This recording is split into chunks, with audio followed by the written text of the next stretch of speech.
Hello everyone, today we are going to talk about fun, cute, unique gift ideas that you can get like at a thrift store, peddler's mall, flea market, places like that. I love the idea behind getting these types of gifts because you're giving something that's already out in the world looking for a new home. Often you can find things that maybe you couldn't find anywhere else. So I'm just going to give you a handful of ideas to start with.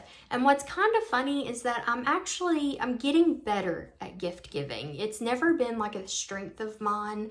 I'll get something for somebody and have thought behind it, but I might give it to them and they may not make the same connection that I did. And so as I try a little bit harder every year, I seem to improve in my gift giving skills. So hopefully today I can share some ideas that help you in yours. The first thing I want to talk about that you can find pretty easy at a place like a peddler's mall, which is basically, if you don't know what that is, it's a place that rents booths to people and they can put whatever they want in those booths. It can be antiques, it can be things they've crafted, or just a hodgepodge of things that they've pulled from their own home, yard sales, etc. So there's usually a lot of variety at this type of facility. One thing I can always count on finding: themed books. These are great because you can find one for about every type of crafter or hobbyist in your life. I love the gooseberry patch books because they're always really cute. They usually have some delicious recipes in there, and then you can sit them out on a coffee table even when you're not reading them, and they almost act as their own little form of decor. This music book would be great for someone who loves to play piano or sing. I love the pictures that are in it. It has lots of the classics. I thought that this would be a really cute gift if you paired it with like some earmuffs and maybe some gloves. And then you could even encourage the recipient to go caroling with their new little songbook. Here are a couple more examples. One has embroidery in it. The other one is more of like an entertainment book. How to entertain for the holidays. That would be perfect for somebody who loves to host parties. You might see me checking my notes, by the way, throughout this video. Another thing that can be plentiful at these places is just fabric scraps. Now, this will work well for somebody who loves to quill or craft. If you know they sew a lot, or they like to DIY projects in their free time. You could also use fabric to make something for them, simple, like a little pillow that maybe you put some lavender, a little stuffing into it, some essential oil, and they could have like a little small sleep pillow or sachet, or you could put some potpourri in there and join the fabric up at the top with like a ribbon and make a little closet sachet. When you are doing secondhand gifts, I also think it is great to give candle holders. Candle holders look good. They work in just about everybody's different style of decor. I would not just give them the candle holders. I would either make them or buy them some candles to go in them that fit really well.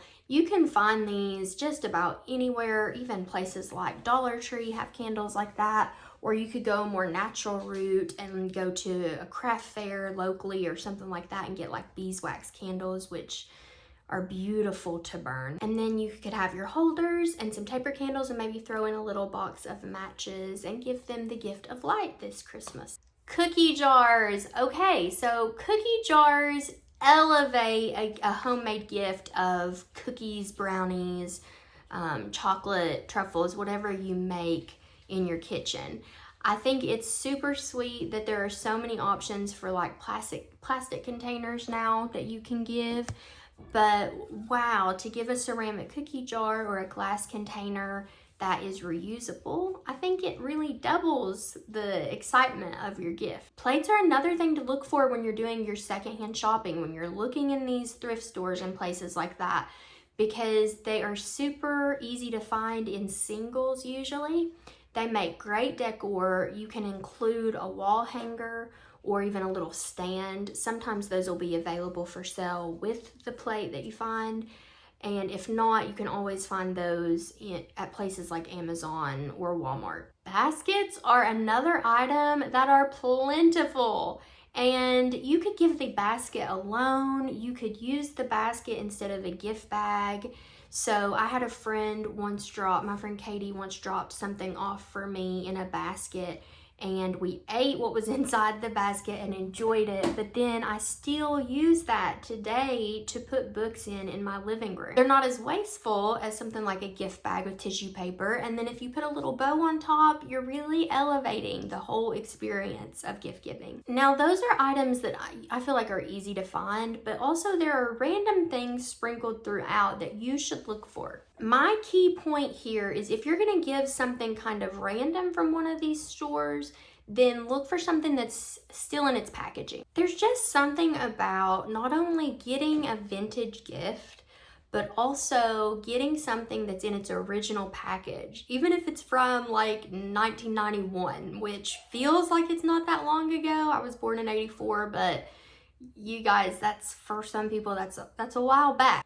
I found this little snowman with measuring spoons. I thought he was so cute. I might actually have to go back and get it myself. It's an oldie from Cracker Barrel. Receiving this gift on its own is precious, but receiving it in its original box, it makes it extra special. I could also find a lot of photo albums at my Peddler's Mall.